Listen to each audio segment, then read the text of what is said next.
Welcome to CKLA Knowledge 1, Lesson 8, The Crowded, Noisy House. Our purpose for listening today is to review the characteristics of folk tales, including characters, plot, setting, and identify the moral. We want to listen to understand the word advice. Remember, we've started to listen to folk tales. They're a little bit longer than fables. They still teach us a lesson, and they have been told over and over and over again.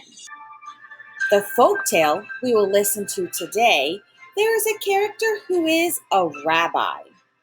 A rabbi is a person who is trained to be a teacher or an advisor in the Jewish religion. Yiddish was the language used long ago by Jewish people. Many Yiddish phrases are still known today. Kevitches means to complain or whine. We're going to hear that in our story. We're also going to hear oy vey. That is a term of dismay, which means woe is me or how terrible. Listen carefully to find out what the rabbi teaches a poor Jewish man. Once there was a poor Jewish man. The poor Jewish man went to speak with his rabbi. "Rabbi," the man said, "you must help me. My life is terrible. I live with my wife, our 5 children, and my mother-in-law. There is only one room for the 8 of us. The children, they cry and fight. My wife, she screams a lot. My mother-in-law, she kvetches about everything." Remember, kvetches means to whine or complain. "It is crowded and noisy and horrible," said the poor man. "I tell you honestly, Rabbi, I don't think it could be any worse." The rabbi rubbed his chin and he pondered or thought about the man's situation. "My son," he said, "if you will promise to do exactly as I tell you, your life will get better. Will you promise?" "Yes, yes," said the man, "I promise." "Tell me," said the rabbi, "do you own any animals?" "Yes," said the man, "I have a goat." "Good, good," said the rabbi. "Go home and take the goat into your house. Let it eat and sleep with you for a few days." The man was stunned. Take the goat into the house?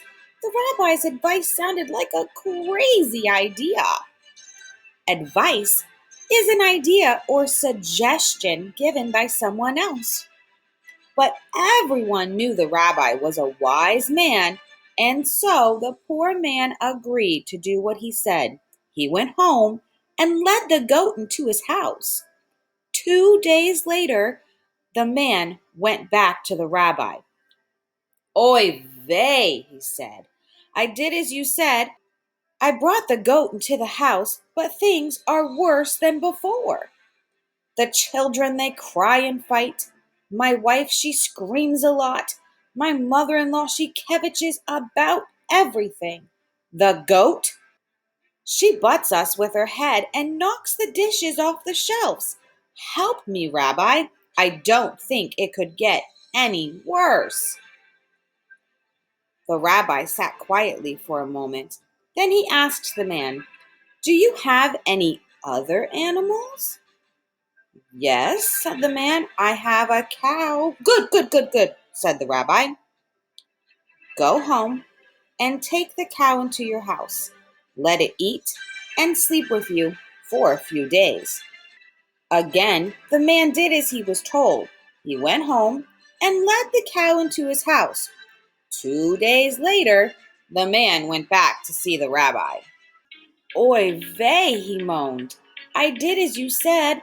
I brought the cow into the house, and things are even worse than before. The children, they cry and fight. My wife, she screams a lot.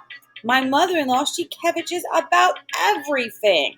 The goat, she butts us with her head and knocks the dishes off the shelf. The cow, she eats our clothing. The house is like a barn. We can't sleep for all the bleating and mooing. Help me, Rabbi. I don't think it could get any worse. The rabbi was silent for a long time. Then he said, "Do you have any other animals?" "Well," said the man, pausing, "I have a goose." "Perfect," said the rabbi. "Go home and take the goose into your house. Let it eat and sleep with you." 2 days later, the man went back to the rabbi.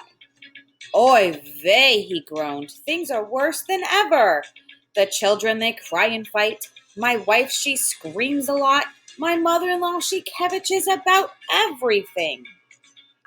The goat, she butts us with her head and knocks the dishes off the shelf. The cow, she eats our clothing. The goose, he honks and poops on the floor. I tell you, Rabbi, it is wrong for a man to eat and sleep with animals. I don't think it could be any worse." "My son," said the rabbi in a gentle voice, "you are right. Go home and take the animals out of your house. You will find the answer." The next day, the man came running to the rabbi. "Rabbi," he cried, his face beaming, "you have made life sweet for me. Now that all the animals are outside, the house is so quiet, so roomy, and so clean. How wonderful!" Our lesson today: don't get upset when things are going badly, because it could always be worse. I hope you enjoyed that story. It is one of my favorite folk tales.